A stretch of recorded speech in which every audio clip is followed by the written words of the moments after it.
अली को पसंद है ना नादो? जी जी, असल में आंटी क्या है ना कि अली बचपन से ही इंट्रोवर्ट है। वो तो दिल की बात किसी से भी नहीं करता।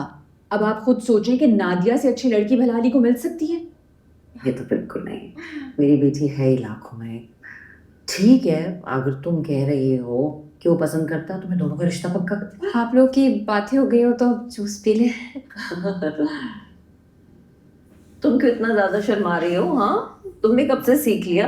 50,000 फॉलोअर्स हैं इसके। अम्मा उससे कुछ नहीं होता है। हम तो उनसे शर्माते हैं जिनको हम फॉलो करते हैं, और आपको तो पता है कि इंस्टा पर सिर्फ मैं अली को फॉलो करती हूँ। लेकिन ना वो फॉलो बैक दे रहा है ना वो एडमिट कर रहा है, सब ठीक है ना? तो हल है ना, हम आज शाम को ही हवेली आ जाएंगे, कुछ दिन वहां पे रहेंगे, ये दोनों थोड़े घुले मिलेंगे। हो गया सही काम। ना कि वो इंट्रोवर्ट है, आपस में मिलेंगे तो वो एडमिट कर ही लेगा इससे। नहीं नहीं आंटी, अब की बार प्लीज आप तावीज के बगैर हवेली मत आइएगा। आप थोड़ा सब्र करें ना, हमको हल सोचते हैं। जरूरत ही नहीं है, मैंने हल सोच लिया, मेरे पास है हल इस चीज का। ये हाँ थैंक यू। बेटा बर्फ डाल लेनी थी। बहुत अच्छा है, ऐसे कर।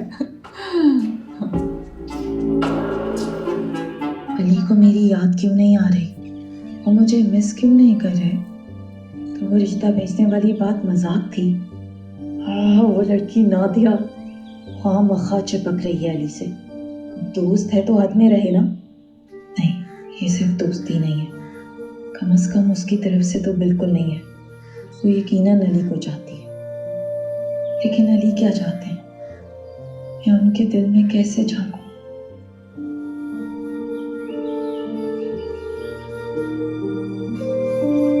काफी खतरनाक लव स्टोरी है।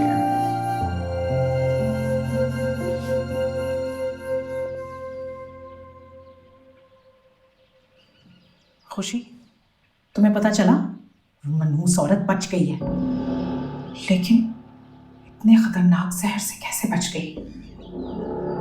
जाजिम की मां ने उस जहर से 140 इंसान हलाक किए थे। ये कैसे बच गई? पता नहीं चमकी बाजी, हो सकता है डॉक्टर को उस जहर का तरियाक पता हो। लेकिन इस जहर का तरियाक तो एक हकीमी नुस्खा है। बनफशा के फूलों में गंधक और आंवला मिलाकर उसको उबाल लेते हैं, फिर उसको पानी में भिगोकर रखते हैं और 10 दिन तक धूप में सुखाते हैं। उसके बाद शंगरफ में तुख्म खुरफा मिलाकर उसमें चुटकी भर फ्यून मिलाते हैं। ये तो हमारा जन्नाती नुस्खा है। ये वाला डॉक्टर को कैसे पता हो सकता है? चमकी बाजी, ऐसा भी तो हो सकता है कि उस डॉक्टर का किसी जिन्नात से राब्ता हो। आपको तो पता है ये आमिर इंसान हमारे कितने ही भाई बंधु को चिल्ला खींच कर गुलाम बना लेते हैं। हो सकता है किसी गुलाम जिन ने उनकी मदद कर दी हो और ये नुस्खा उनको बता दिया। हो तो सकता है, लेकिन अब तक हम इनका कुछ भी नहीं बिगाड़ पाए। ये खबीस औरत मर जाती ना तो ये लोग डर कर भाग जाते हैं। बाजी एक बात कहें? बाजी, हम इतने सफाक कातिल तो नहीं थे। मेरा मतलब है उन्हें डरा धमका के भगा दे, जान से मारने की क्या जरूरत है?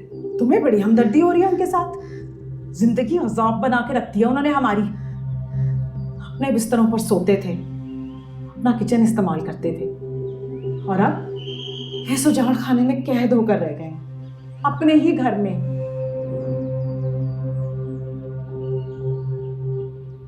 हाँ भाई, मार दिया उसे? कहाँ आजर, बच गई है वो, बल्कि ठीक भी हो गई है। क्या हमारे जहर से बच गई? चमकी, तुमसे कोई काम ढंग से भी होता है? किस बात पे अपने आप को चिन्ह बोलती हो? तो तक एक इंसान काबू में नहीं आ रहे तुम्हारे।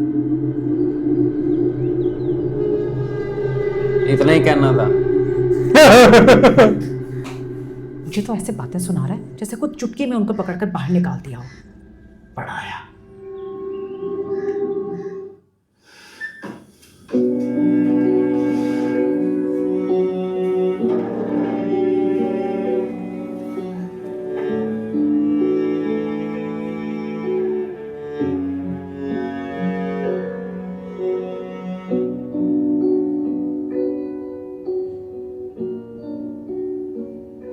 वो सख्त गर्मियों के दिन थे।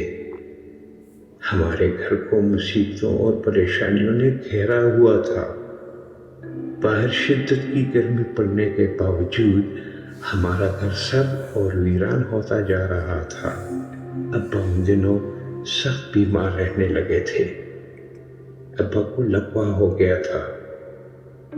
वो बिस्तर पर पड़े रहते और अम्मा उनकी तीमारदारी में जुटी रहती।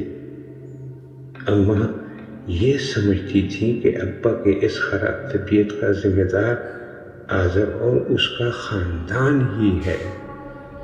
खुदा गारत करे इन जिन्नों की नस्लों को, जिन्होंने हमारा हंसता बसता घर उजाड़ दिया।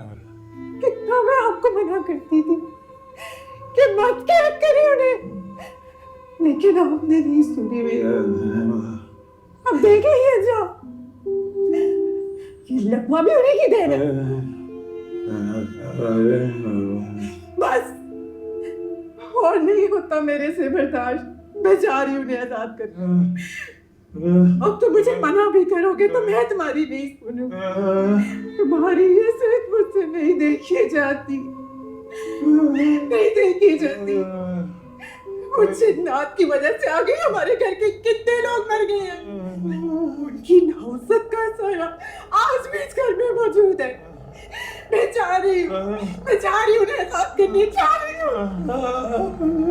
यूं अम्मा ने अब्बा के मना करने के बावजूद आज़र को आज़ाद कर दिया। वो समझती थी कि आज़ाद होने पर जिन्नात उनके ख़ानदान को बख्श देंगे, लेकिन जो हुआ वो अम्मा के ख्याल के बिल्कुल बरअक्स था।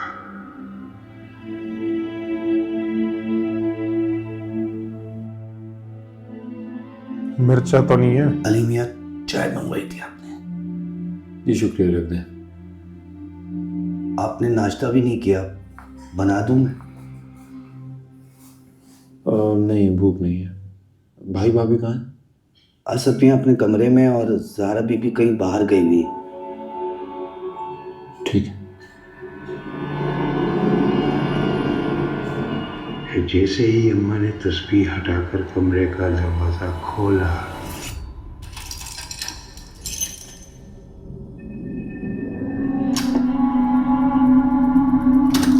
इस ताले में कैसे कैद हो सकते हैं? अरे तस्बीह भी तो थी।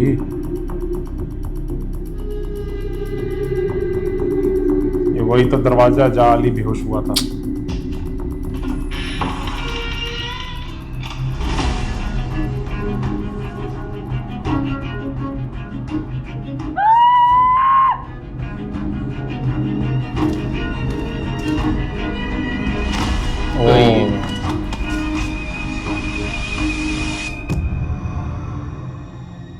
बिस्तर मर पर अब्बा जान थे, लेकिन अम्मा जान के उस जज्बाती कदम की वजह से उन्हें दुनिया फानी से रुखसत होना पड़ा।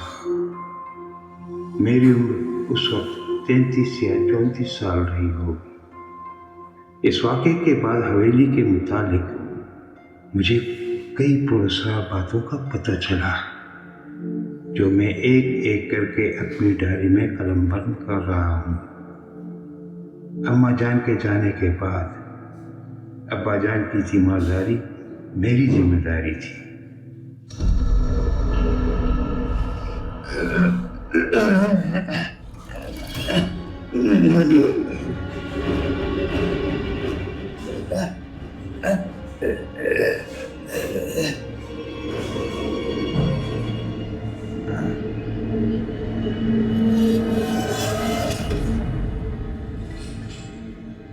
मुझे अब्बा जान के जाने के बाद बहुत सारी बातें समझ आ रही थी।